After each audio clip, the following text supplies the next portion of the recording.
ਮੈਨੂੰ ਇੱਕ ਸ਼ੋਭਾ ਇਤਨਾ ਪਸੰਦ ਆਇਆ ਹੈ ਕਿ ਇਹ ਬੱਚੀ ਦਿਹਾੜੀ ਕਰਕੇ ਹਰ ਮਹੀਨੇ ਗੌਸ ਦਾ ਲੰਗਰ ਪਕਾਉਂਦੀ ਏ। अच्छा हजूर गौ से पाक ਹਜ਼ੂਰ ਗੌਸ ਪਾਕ ਦਾ ਲੰਗਰ ਪਕਾਉਂਦੀ ਏ ਹੈ ਤੇ ਤੇਲ ਪਾ ਕੇ ਦੀਵਾ ਦਿੱਲੀ ਜਲਾਉਂਦੀ ਏ। वालेकुम रहमतुल्लाहि व बरकातुहू जी।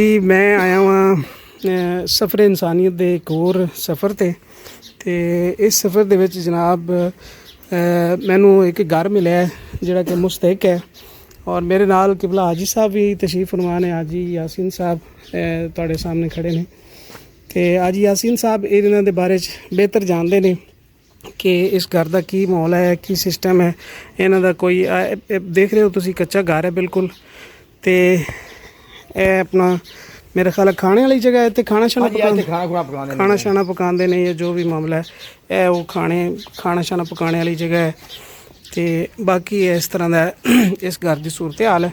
बाकी हाजी साहब दसते ने कि औरत किस तरह मुस्तहिक है। हाजी साहब जरा तुसीं दस्सिया जी। ਇਹਨਾਂ ਦੀ ਬੱਟੀ ਬਰਾਦਰੀ ਨਾਲ ਇਸ ਔਰਤ ਦਾ ਤਲਕ ਹੈ जी। ਇਸ ਦਾ ਕੋਈ ਮਾਈ ਬਾਪ ਨਹੀਂ ਹੈਗਾ। ਇਹ ਵੀ ਉਹਨਾਂ ਬੱਚਿਆਂ ਤਰ੍ਹਾਂ ਹੀ ਮੁਸਤਹਿਕ ਹੈ। ਇਹਨਾਂ ਮਾਈ ਬਾਪ ਫੌਤ ਹੋਇਆ ਹੈ। अच्छा ਇਸ ਘਰ ਦੇ ਵਿੱਚ ਇਕੱਲੀ ਰਹਿੰਦੀ ਏ। ਇਹਦਾ ਮੈਨੂੰ ਇੱਕ ਸ਼ੋਭਾ ਇਤਨਾ ਪਸੰਦ ਆਇਆ ਹੈ ਕਿ ਇਹ ਬੱਚੀ ਦਿਹਾੜੀ ਕਰਕੇ ਹਰ ਮਹੀਨੇ ਗੌਸ ਦਾ ਲੰਗਰ ਪਕਾਉਂਦੀ ਏ। अच्छा हजूर गौ से पाक ਹਜ਼ੂਰ ਗੌਸ ਪਾਕ ਦਾ ਲੰਗਰ ਪਕਾਉਂਦੀ ਏ। ਔਰ ਉਹ ਅੰਦਰ ਦੇਖੋ ਤਸਵੀਰ ਲਗਾਓ, ਦੇਗ ਉਹਨੇ ਆਪਣੀ ਲੈ ਕੇ ਰੱਖੀ ਵੀ ਹੈ। ਇਹ ਦੇਗ ਪਕਾ ਕੇ ਭਾਵੇਂ 2 ਕਿਲੋ ਦੀ ਦੇਗ ਪਕਾਵੇ ਭਾਵੇਂ 4 ਕਿਲੋ ਦੀ ਦੇਗ ਪਕਾਵੇ, ਇਹ ਦੇਗ ਪਕਾ ਕੇ ਇਹ ਕਿਸੇ ਨੂੰ ਸਾਈਡ ਤੇ ਨਹੀਂ ਦਿੰਦੀ। ਇਹ ਦੇਗ ਪਕਾ ਕੇ ਗੌਸ ਦੇ ਨਾਂ ਦਾ ਲੰਗਰ ਵੰਡ ਛੱਡਦੀ। अच्छा ਇਹਦਾ ਜਿਤਨੇ ਕੋਲ ਆਪਣਾ ਸਿਰਫ पेट पूजा कर दी है, जेड़ा बाकी इनदे कोई वैद माल आंदा है, एक गौस दे नां ते लंगर हर महीने लंगर बनदी है। अच्छा है चार पाई है ए दी 4 पाई है जी।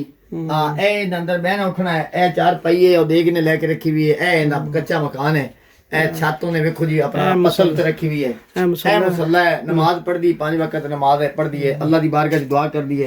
आ दूर गौस पाक दी चिरागी देखो जी, आ देखो ने आ अपना चिरागी दा निजाम लाया हुआ है। ए ते तेल पा के दीवा दिली जलांदी है।